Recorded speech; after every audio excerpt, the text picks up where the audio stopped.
Assalamualaikum warahmatullahi wabarakatuh. Perkenalkan, nama saya Febrian Kansada Zenggeni, absen 14 dari kelas 11 IPS 3. Di video kali ini saya akan mempresentasikan tentang teks eksplanasi. Berikut videonya. Teks eksplanasi.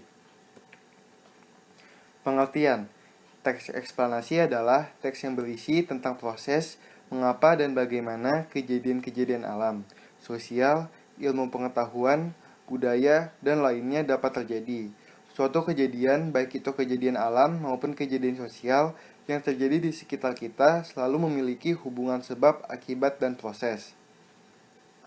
Struktur. Struktur terbagi menjadi 3, yaitu pernyataan umum yang berisi tentang gambaran awal dan pengertian. Yang kedua, deretan penjelas yang berisi tentang inti atau tema yang ingin disampaikan dan dibahas. Yang ketiga, ada kesimpulan dan interpretasi, yaitu pandangan dari penulis. Lalu ada ciri-ciri teks eksplanasi. Yang pertama, informasi yang dimuat berdasarkan fakta.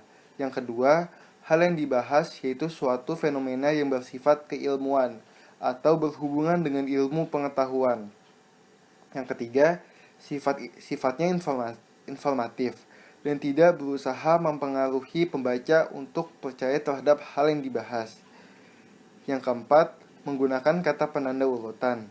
Yang kelima, fokus pada hal umum, bukan partisipan manusia. Contoh, tsunami, banjir, gempa bumi, hujan, dan lainnya. Lalu ada kaidah kebahasaan. Yang pertama, fokus pada hal umum, bukan partisipan manusia. Contohnya tsunami, banjir, gempa bumi, hujan, dan udara. Yang kedua, dimungkinkan menggunakan istilah ilmiah. Yang ketiga, lebih banyak menggunakan verba material dan verba relasional. Yang keempat, menggunakan konjungsi waktu dan kausal.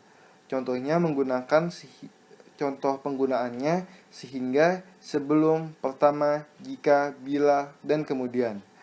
Lalu ada menggunakan kalimat pasif. Dan yang terakhir, eksplanasi ditulis untuk membuat justifikasi bahwa sesuatu yang diterangkan secara kausal itu benar adanya. Lalu kita beralih ke contoh teks eksplanasi. Gerhana bulan. Gerhana bulan merupakan salah satu fenomena alam yang sering kita jumpai. Peristiwa alam ini terjadi apabila bulan beroposisi dengan matahari. Namun, oposisi bulan dengan matahari tidak akan selamanya menghasilkan peristiwa gerhana bulan. Mengapa? Sebab kemiringan bidang orbit bulan terhadap bidang ekliptika sebesar.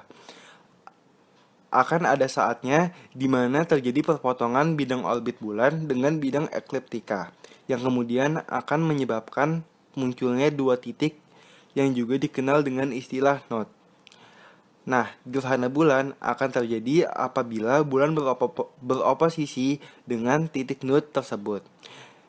Dibutuhkan sekitar 29,53 hari sampai bulan bergerak dari satu titik ke titik oposisi lainnya. Faktanya, ketika terjadi gerhana bulan, sebenarnya terkadang penampakan bulan masih dapat terlihat. Hal ini disebabkan karena sinar matahari yang masih tersisa berbelok menuju arah bulan oleh atmosfer bumi. Sinar matahari yang dibelokkan itu tentu memiliki spektrum cahaya kemerahan, yang merupakan alasan mengapa saat peristiwa gerhana bulan, tampilan bulan akan terlihat lebih gelap, biasanya berwarna merah gelap, jingga, atau bahkan coklat. Untuk mengamati gerhana bulan, dapat Anda lakukan dengan mata telanjang, tanpa adanya bahaya sedikit pun. Pada saat terjadi gerhana bulan, umat Islam yang melihat dan mengamati peristiwa gerhana tersebut disunahkan untuk melakukan sholat gerhana atau sholat kusuf. Ketika bayangan bumi menutupi sebagian atau seluruh penampakan bulan, maka pada saat itulah akan terjadi gerhana bulan, terutama ketika bumi menempati posisi di antara matahari dan bulan, dan berada pada satu garis lurus yang sama, yang kemudian membuat sinar matahari tidak dapat mencapai bulan karena dihalangi oleh posisi saat itu. Sekian video dari saya. Wassalamualaikum warahmatullahi wabarakatuh.